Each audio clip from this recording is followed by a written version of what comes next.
اکثر و بیشتر جب تک ہمارے مطابق معاملات چلتے رہتے ہیں تب تک تو ہم اللہ پہ توکل رکھتے ہیں کہ سبحان اللہ، دیکھو اللہ کے اوپر ہم نے بھروسہ کیا تھا تو اللہ تعالیٰ نے دیکھو یہ انعام دیا ہے، یہ دیکھو اس میں بھی کامیاب کیا ہے، اس میں بھی کامیاب کیا ہے، زندگی میں یہ فائدہ بھی ہو رہا ہے، یہ فائدہ بھی ہو رہا ہے، اور میرے ریلیشن شپس بھی اچھے چل رہے ہیں، گھر کے اندر بھی معاملات اچھے چل رہے ہیں، بزنس بھی اچھا چل رہا ہے۔ مزہ تب آتا ہے اور ایکچوئل میں کیفیت جو توکل کی آپ کی پتہ چلتی ہے، اللہ کے اوپر بھروسہ کیا ہے، وہ تب پتہ چلتی ہے جب آپ کی مرضی کے مطابق معاملات نہ چل رہے ہوں۔ اس وقت بندے کا ٹیسٹ ہوتا ہے کہ کیا اس بندے نے واقعتاً اللہ کے سپرد اپنے معاملات کیے تھے کہ نہیں کیے تھے۔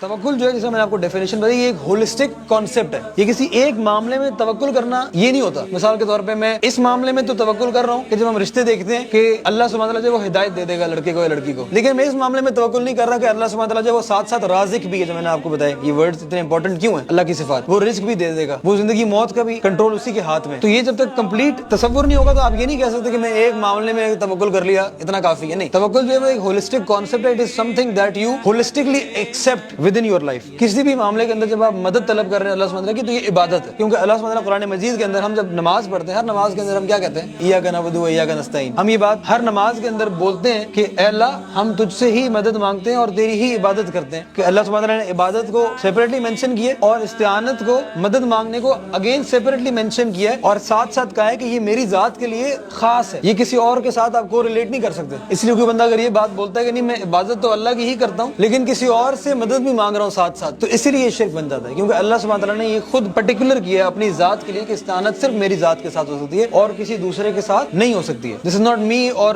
سم اسکالر سیئنگ اٹ، یہ اللہ سبحانہ وتعالیٰ نے خود کہہ دیا ہے۔ لیکن جیسی پریشانی آتی ہے نا، اس وقت نا ہم کشمکش کے عالم میں ہوتے ہیں، پھر ہم ٹینشن میں آتے ہیں کہ پتہ نہیں صحیح ہے بھی یا نہیں۔ اس وقت اپنے آپ کو اس کانسیپٹ کی یاد دلانے کی ضرورت ہے کہ چاہے شر کی بات ہو رہی ہے چاہے خیر کی بات ہو رہی ہے، ہر معاملے کے اندر اللہ کے اوپر بھروسہ رکھنا ہی در حقیقت توکل ہے۔ اگر صرف خوشی کے اندر یا خوشحالی کے اندر آپ کا اللہ کے اوپر بھروسہ ہے، اللہ کے اوپر توکل ہے، تو یہ توکل نہیں ہے۔ پھر یہ وقتی طور پہ بھروسہ تو ہو سکتا ہے کہ یہ معاملات اللہ کی وجہ سے ہو رہے ہیں، کامیابی مل رہی ہے، لیکن یہ توکل نہیں۔ توکل تب ہوگا جب اتنی ہی ایفرٹ کرنے کے باوجود آپ کو نقصان ہوگا، آپ کی مرضی کے مطابق معاملات نہیں چلیں گے، تب پتہ چلے گا کہ کیا یہ بندہ واقعتاً اللہ کے اوپر توکل رکھ رہا تھا یا صرف یہ منہ سے لپ سروس دے رہا تھا، جیسا میں نے آپ کو بتایا ابھی سے۔